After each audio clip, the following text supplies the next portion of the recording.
Hola, ¿qué tal? Mi nombre es Cris Axel Pacheco Ortiz y soy licenciado en Educación. Actualmente estoy estudiando la maestría en Educación en la Universidad de Excelencia Educativa de México, UEM. Estoy estudiando en lo que es el plantel Los Reyes y bueno, este video es para la materia de Teorías de la Educación que le imparte el profesor Freddy Ortega Vivar. Este video pertenece a lo que es mi proyecto de evaluación que trata acerca de Ovid de Crowley. Mi matrícula es la 2019-290203. Y bueno, sin más preámbulo, comenzamos. Ovid de Crowley nació el 23 de julio de 1871 en Renax, Bélgica, Flandes Oriental, y murió el 9 de septiembre de 1932 en Bruselas. De Crowley fue el hijo de un industrial de origen francés y pasó sus primeros años en un gran jardín donde su padre lo inició en los trabajos manuales, cosa que cobrará mucha importancia una vez nos adentremos más en su historia. De Crowley hizo sus estudios secundarios en internados, donde se aficionó a las ciencias naturales, gracias a un profesor que le permite hacer experimentos en su laboratorio.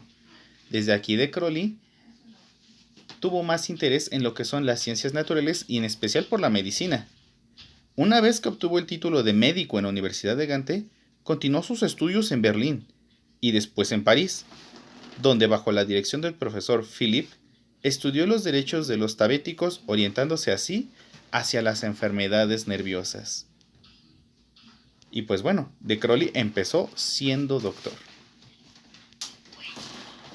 Fundó en Bruselas en 1901 un instituto laico para los niños con discapacidad intelectual, cosa que le permitió vivir en contacto directo con los sujetos que quería observar. Y es que de Crowley, al ser un hombre de ciencia, se interesó por el comportamiento de los niños que tenían discapacidad intelectual. Colocó así las bases del Instituto Especial situado actualmente en Bosegat, en Uccle. Tiempo después, y gracias a que sus compañeros y amigos lo entusiasmaron por sus nuevos métodos para la enseñanza de los discapacitados, él abrió en 1907 un establecimiento para estos niños, a la cual llamó Escuela de la Ermita.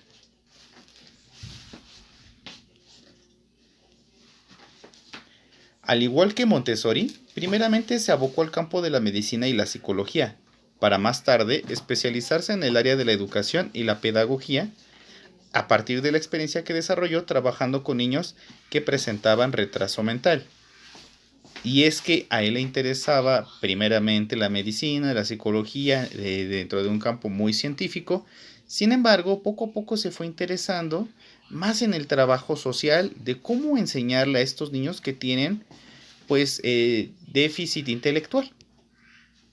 Pese a que de Crowley elaboró su método para la escuela primaria, él reconoció la necesidad de crear jardines de infantes, donde se aplicaran sus propuestas, pues pensaba que el ambiente familiar no siempre podía contribuir al mejor desarrollo del niño. Él creía firmemente que, desde los primeros años de vida, los alumnos deben de tener una educación guiada para prepararlos a ser los mejores individuos. El método de Crowley implicó numerosos aportes en el campo educativo, entre los que cabe mencionar la introducción del principio de globalización de la enseñanza, donde señalaba que el niño no tiene un conocimiento detallado de la realidad, sino que la percibe en forma global. En función de esta concepción, de Crowley propuso que el docente debía organizar la enseñanza a partir de actividades articuladas por centros de interés y según las necesidades de los alumnos, para luego traducir las experiencias significativas de aprendizaje. Y es que de Crowley creía que la educación debía girar en torno a lo que son los centros de interés y las necesidades de los alumnos. Entonces, en ese sentido, él decía que prefería que la educación debía de girar, debía de centrarse, pues en los intereses, o más bien lo que querían los alumnos. Y pues bueno, a esto es a lo que nosotros llamamos método inductivo, donde colocamos al alumno al centro de todo y cómo usamos técnicas para llegar hacia él y su aprendizaje. Según de Crowley, la finalidad de la escuela es preparar al niño para la vida social, y debe ser iniciado en el conocimiento de su propia personalidad, o la conciencia de su yo, de sus necesidades, aspiraciones, fines e ideales, y en el conocimiento del medio natural y humano en el que vive. De estos dos núcleos de ideas se extraen 4 temas fundamentales a tratar. Primero que todo tenemos el ser vivo en general, también el hombre en particular, la naturaleza y la sociedad. Y es que De Crowley creía, o más bien proponía, que la educación debía de girar en estos temas fundamentales. A esto es a lo que nosotros podemos denominar hoy en día como campos formativos, o como lo conocemos más comúnmente, las materias: español, matemáticas, ciencias, geografía, historia y formación cívica y ética. Según De Crowley, esto hace que sea necesario estructurar las actividades en 2 tipos de categorías: las que se refieren al individuo, es decir, que atienden sus funciones individuales, pero también a las que conciernen a la especie, es decir, a los que nos conciernen como humanos y nuestra capacidad de socializar. A eso ahí le llama las funciones sociales. De Crowley llega a establecer 4 necesidades primordiales a las que se dirige la actividad humana, entre las que destacan la primera, la necesidad de alimentarse. Comida, bebida, respiración, limpieza serían las necesidades más básicas de la supervivencia humana. Le sigue la necesidad de luchar contra las intemperies. Estas aluden a la necesidad de llevar ropa, de tener casa y de refugiarse del mal tiempo. Obviamente, como humanos nosotros tenemos distintas habilidades a las de los animales, pues para llevar a cabo estas tareas y precisamente atender estas necesidades. Y por último, la necesidad de defenderse, que hace referencia a la necesidad de adquirir conocimientos para defenderse en la vida, es decir, el adiestramiento, la instrucción y la educación. Es decir, que nosotros aprendamos cómo desarrollarnos y cómo formarnos para ir adquiriendo ciertas habilidades. Y bueno, no menos importante, la necesidad de trabajar. Esta se refiere a la necesidad de capacitarnos para la vida laboral, ya que la especie humana es la única que trabaja.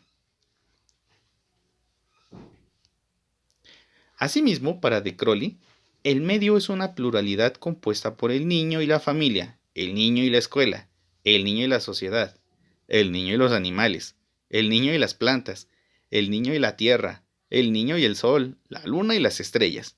En palabras de Pestalozzi, el niño en el centro de todo. Y es que De Crowley ponía al niño en el centro del quehacer educativo, en donde toda la sociedad y también las figuras educativas debían de contemplar al niño justamente ahí, en el centro, y debían de movilizarse todos para procurar que el niño tuviera una buena educación y así formar buenos adultos. Cada punto ha de tratarse en 3 aspectos. Primero que todo, las ventajas que ofrece para el hombre y manera de obtenerlas. Esto se refiere a los beneficios que podemos obtener a través de lo que él establece, seguidos por los inconvenientes que presentan y los medios para evitarlo. Es decir, también debemos de contemplar las problemáticas en el quehacer educativo, todos aquellos obstáculos que se nos pueden presentar al momento de intentar instruir a los alumnos. Y por último, las conclusiones prácticas sobre el modo en que el niño debe actuar para su mayor bien y el de la sociedad. Es decir, su argumento viene cargado de esta noción de cómo el niño debe de ser lo mejor posible para una sociedad futura. El procedimiento de aprendizaje de Crowley se reduce a 3 puntos: observación, asociación y expresión. La observación.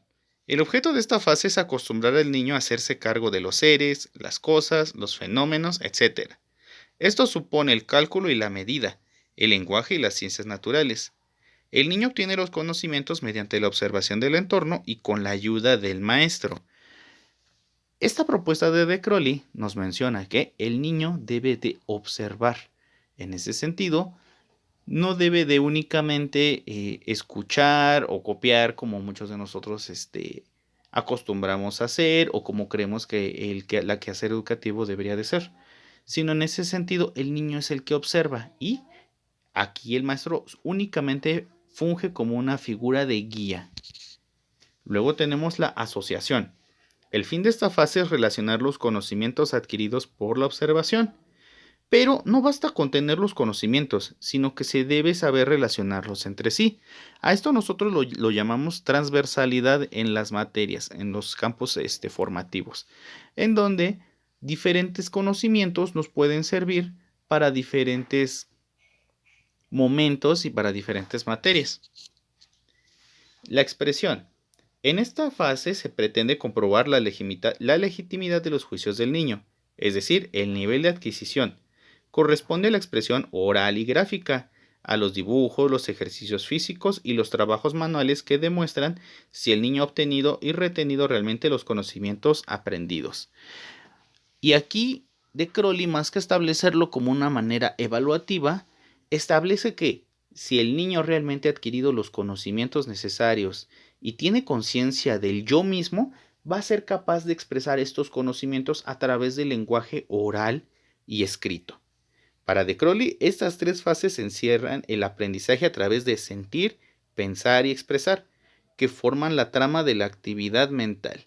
Recordemos que de Crowley es psicólogo o tuvo una formación de psicólogo y entonces él se centra precisamente en esta parte, sentir, pensar y expresar. De Crowley también proponía algunas otras situaciones, como por ejemplo, él creía firmemente en la estimulación del niño para mantener su interés al impulsar su observación de la naturaleza. Y bueno, de Crowley decía que para lograr este objetivo, podríamos nosotros proponer actividades como la cría de animales, la realización de cultivos y excursiones. Y es que en ese momento sonaba muy bien esa idea en la que los alumnos debían de aprender de la naturaleza interactuando con la naturaleza misma. Así que él propone esa situación. Y bueno, él rechazaba los contenidos prefijados que no contemplaban los intereses de los alumnos, es decir, no debíamos de enseñarle cosas que a ellos no les interesaran. Simplemente se les debía de enseñar a partir de lo que ellos tuvieran interés. Así como también las disciplinas rígidas que sometían a los niños a actitudes pasivas, él estaba también completamente en contra de eso. Para él los niños no debían de estar simplemente sentados, copiando o escuchando o memorizando. Es decir, él iba contra esta parte de la memorización y en la que los niños tenían una actitud pasiva. Al contrario, él creía que los niños debían de experimentar en todo momento. Bien, otra cosa que proponía de Crowley es la necesidad de trabajar a favor de una escuela activa, en donde el niño pueda expresar sus tendencias a la inquietud y al juego. Como dijimos, de Crowley no quería que los niños tuvieran una actitud pasiva, todo lo contrario, que la escuela fuera realmente activa, donde los alumnos pudieran expresarse, donde los alumnos pudieran opinar, donde los alumnos pudieran jugar. De Crowley manifestaba la necesidad de incorporar el juego en el programa escolar para proporcionar el aprendizaje activo. Desde este punto de vista, la clase podía ser concebida como una especie de taller. Y es que, en lugar de precisamente memorizar las tablas, él proponía que se podía jugar y a través del juego aprender esta parte. De Crowley también tenía el reconocimiento del juego como procedimiento a través del cual aplicaba su método de observación, asociación y expresión, en estrecha relación con el aprendizaje para la vida. De Crowley no veía el juego únicamente como juego, sino más bien una especie de experimentación por parte del niño a través del cual podía observar, asociar lo que él estaba aprendiendo, lo que él observaba, y después expresarlo mediante la socialización con sus compañeros. De Crowley sostenía que el juego podía resultar educativo si se llevaba a cabo mediante el material apropiado. Y aquí es algo súper importante. De Crowley mencionaba que se debía de tener el material apropiado, es decir, que se debían de tener los juguetes, los insumos, es más, incluso el lugar donde el niño estuviera jugando, donde el niño estuviera observando, asociando y también expresando, debía de tener ciertos elementos para que precisamente esta tarea fuera realmente llevada a cabo. Con tal objetivo, De Crowley diseñó diferentes juegos educativos, tales como loterías, que estimulaban el aprendizaje de las nociones de posición y asociación, y de los atributos de tamaño, forma, color, etc., que tenían la particularidad de estar relacionados con formas de la vida diaria y contribuir a la reflexión y solución de las demandas que enfrentarían los niños en el mundo cotidiano. Aquí De Crowley hizo un aporte muy importante, ya que muchas de las cosas que nosotros hacemos como docentes e incluso los materiales que nos llegamos a encontrar en internet o en libros obedecen precisamente a esta propuesta de De Crowley, en donde los materiales no son simples y aislados, sino que pueden atender a diversas situaciones y donde los niños ponen en práctica sus conocimientos y por supuesto lo asocian a su vida cotidiana.